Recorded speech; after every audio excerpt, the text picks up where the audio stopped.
Guys, how are you today? This is a quick update about the Mk2 TDI swap, ALH swap, or whatever. Guys, we got a bad news about this engine. I go ahead and take the motor out, the original motor. It wasn't good, so I took him out of here, and I went to pick the motor, the transmission. I got him in here laying around. It was a TDI transmission that I had it for a little while sitting. So I finally got the chance to use the transmission.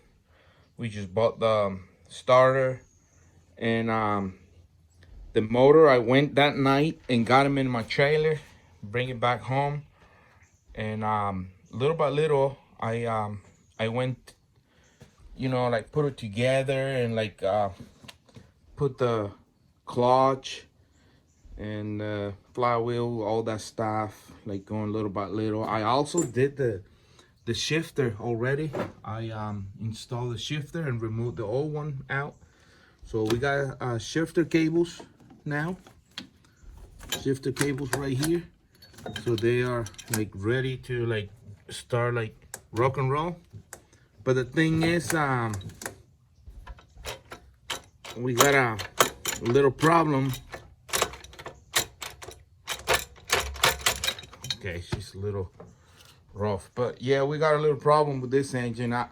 I cannot tell anything till like now that I got the chance. I did the timing bell. Like nice, like I already show you guys, nice timing bell, water pump, idler pulley, and like all that stuff, like good, like the main seal, main rear seal, like all the good stuff. So I started to cut this piece right here because we this car didn't come with power steering, so we don't need that. Also, this car didn't come with AC either, so you guys can see it's blocking there. So since no AC, so I go ahead and cut the bottom bracket for the AC as well. It's not much. I didn't cut much. I mean, that's how much I cut. That's it. And the AC sits right here on this piece. And this is the power steering bracket right here. That's as much I cut. You can see right here.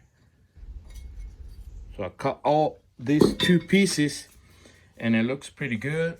I managed to get the stock tensioner. So I'm gonna have to look for a belt, serpentine belt that fits this. So it's gonna be hard, I know, but we figure it out. We're gonna figure it out. If worst the case, there's no belt to find, I'm gonna have to do this and just run the belt from the bottom to up here and then go down to the tensioner and then back to here. So worst the case if I don't find a shorter belt. But the thing is, guys, now that I managed to put like the cam lifters and all that good stuff on this side, transmission and flywheel and all that stuff, I find out the turbo was stuck. So I took him out. Hold on, let me see if I can show you. Don't mind me the mess I got right here. So I got him in the process of taking it apart, the turbo. This is actually VNT GT 1749V. So it's a little bit bigger than the stock ALH take. So I managed to take the bolts out. I don't know how, but look.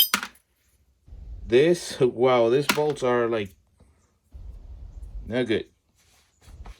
So right now I'm adding some WD-40 so I can like loosen them up so I can clean the veins. I haven't done that part yet. So so far no broken bolts on the manifold. This turbo will come out pretty good when I clean it real good, but that is not a problem. You see why this kit is down here? You see, you know what is that thing? It's a compression tester gauge. Cheap, I know, but it's at least good to, like, you know, give you some results. The problem with this, guys, is the guy who sold the engine lied to me. He told us that this motor was 100% good, guaranteed. You guys never believe that.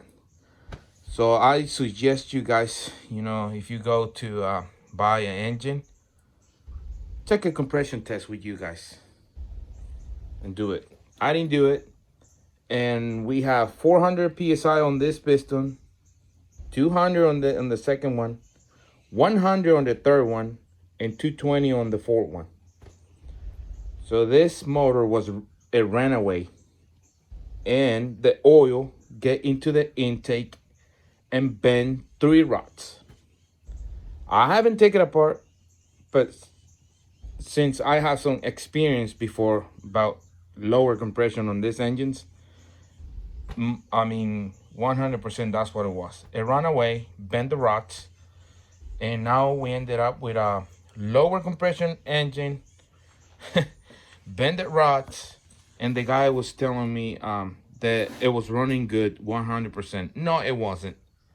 He said that he took the motor out of his wagon and let it sit, and he has another motor on the wagon right now. So he was moving to Florida.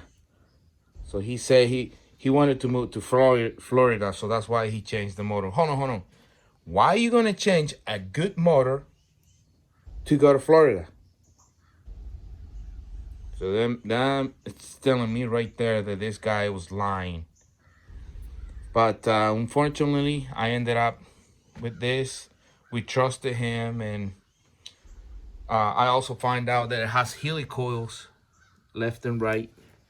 Helicoils, so that means this motor was, you know, metal shavings maybe inside. I don't know. Who knows? So I managed it. How I did the compression test? If I don't have the motor hooked up, I put power to the starter solenoid, put ground to the motor, and then I had a battery. Put the power there. I mean the negative there and the positive here, and also I have that's positive connected to the starter solenoid, and also I have a power signal, so I can test this right here, and I can just like, and then I was able to test this engine. But guys, I'm really upset. Now I'm gonna be on the look for another engine. So I don't know if I want to take this engine apart, buy the 3 rods or 4 rods, and get the head gasket, take the head to the machine shop, do the compression test, the surface, the cracking check, or whatever test that they do. I don't know. I'm gonna end up like spending like $600 or something around, you know, between machine shop parts and labor and, you know, the rods and all that stuff. Wow. So another motor like this is probably, you know, $500 completely. And I don't know, guys. Still, I'm a long way to do this. I also need the cap for the reverse switch. I'm gonna find that, and I'm gonna be working on the clutch, hydraulic line. I need a reservoir to be able to take fluid out of the bottle, out of this container to the clutch, and come back to the transmission. So slowly progressing in here. Clutch cable, we're not gonna do this cable. We just gonna go straight to the hydraulic. So far I put the starter and the timing belt kit with the lifters and cam. That's how as much as I you know, we spent on this. I put the alternator there so see how it looks like. This is an old alternator. Also the tensioner is an old tensioner too, so we can see where we're gonna work on it. But so far the motor is there. It looks pretty good, promising. I forgot the size on the axle cup. On the, I think a Mark 3 axle will work fine, and that's the 16 valve on Mark 2 transmission mount. So we need that, and also back here I got that bracket there, and I don't have the turbo yet because I'm working on the turbo, but I got the downpipe ready. So this thing, as soon as I figure out about the harness, I think I mean the motor can run like this, but it will run misfiring. It will start and it will misfire. It will be idle will be misfiring because the piston is a little bit lower, and it goes like steps, like higher, lower, lower, lower. So it bend the rods that way. So that's why it kind of like this, because it's 100 psi in this, 220 on the other one, 200 and 400. So so yeah, it will run. It will run, yes, but bad. Once you floor it and take it off like hard, you won't feel it. But once you let the gas off, idle, this thing will start like misfiring a little bit.